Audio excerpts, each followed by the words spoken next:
G'day gamers, Chris Stead from Finder here. We're talking NFT games, and today we're talking about a title called Survive, which is a play-to-earn NFT game. Now, this crossed my radar because someone spammed one of my YouTube comments with a link to it, as the pre-sale starts on the 12th of February 2022.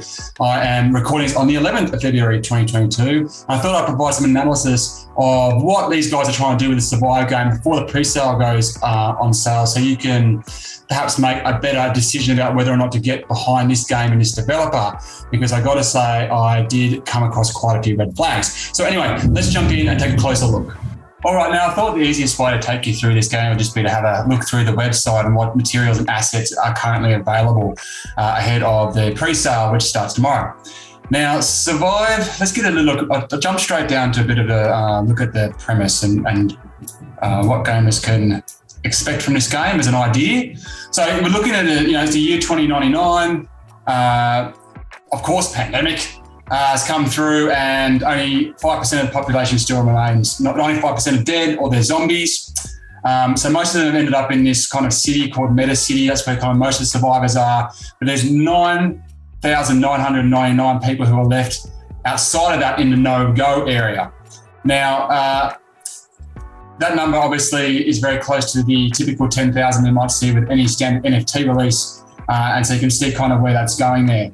So that's kind of the premise of what's going on. Now, there's three modes, and you can just click on the mode over here to see them, which is the battle, the metaverse, and the zombie mode. So the metaverse is effectively a sandbox style experience. The pitching is like a go in. They talk about objective-based gameplay, which is a bit interesting in this mode, and hanging out with other people, building squads, and I guess fighting the characters or enemies you come across in the world, zombies. Battle Arena is basically a Fortnite ripoff. Single duos, quads, jumping in, killing everybody, last two surviving gets all the coin. And you've got zombie mode, which is more of your classic horde mode experience, survival, survive. So that's the effectively what they're pitching is their game. Unfortunately, as for actual gameplay, there's not much to talk about, and that's one of my first red flags. They say in the white paper that it's open world, but they don't really go into any more detail about that. Obviously, we can see when we have a look up at the what little assets that they have, that there's cars, so we can drive cars, there's guns, so we can shoot, and there's helicopters, so we can actually fly helicopters, or drones as well, I believe. So there's a little bit of indication there of the type of things you might be doing, but they haven't indicated whether it's a first-person shooter, they haven't indicated whether it's third-person, they haven't spoken about the objectives and whether that adds some sort of RPG element to it, or there's a mention in the white paper about being a big focus on bringing onto mobile, with iOS and Android being big focuses for this game. I'm like, well, that doesn't talk very well to a Twitch gameplay experience like a survival first-person shooter. So it's a bit of basically the red flag that's starting to raise here for me is that they don't know what this game is at this point. They just got some real pie in the sky, broad strokes that they're painting. It's more or less around what other successful games have come across. So that's, for me, is a bit of a red flag. If we scroll down a little bit further on the site, we can see that there's a lot of talk here about tokenomics and everything, because there's no gameplay to talk about.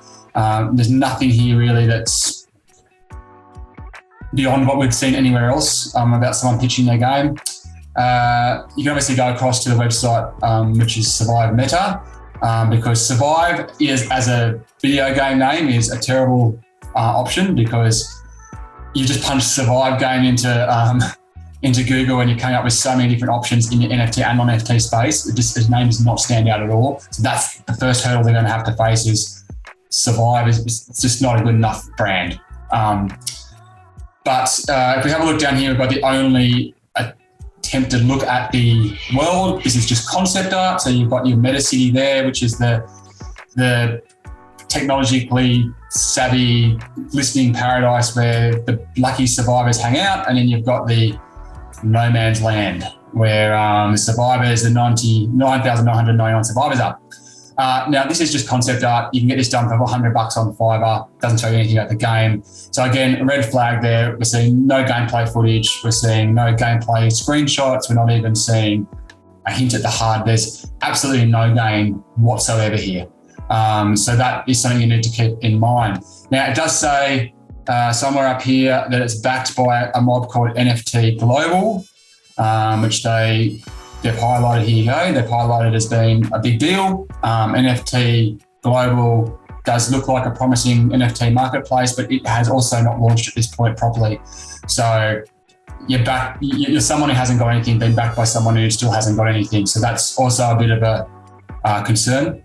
Now, when you're talking red flags, one that never comes or weighs harder and bigger for me is looking at the actual development team that's behind this game. And this is where Survive, the P2E NFT game, has been concerned. Because when you look at the actual developer team that's behind this, well, you can't. There's no faces, there's no names. I can't find this even mentioned on LinkedIn. If you have a look at their own white paper, which I've brought up here, they've got top game developers with 10 years of experience, but who are they? They obviously haven't worked on anything big, because if they had, you'd name drop it, right? So everything here is just real. Everything's written in a way that just says to me, there's nothing actually here. They're pitching an idea, but there's nothing actually here. There's also just some straight up factual errors. In their motivations, they talk about game companies like Ubisoft and Rockstar Games investing aggressively in blockchain. Okay, Ubisoft, yes, they absolutely are. Rockstar Games, they are absolutely not. I've worked with Rockstar Games for a couple of decades. I know the team well. They're not working on blockchain. So it's not that hard. There are so many other companies that are working with blockchain technology right now. I just don't understand why you would say this, other than the fact that you're trying to link your game to the biggest names, which is what we see a lot here. Outside of that, if we go back to the website here, there's just grammatical errors, on the site. It's not that hard to get it checked and get it done properly. Things like that, just red flag for me. Somewhere down here, the comparison, you can see they're just attaching themselves to the bigger names, flashing up things like 4K graphics, like they've got nothing to show us. So, what engine are they building in?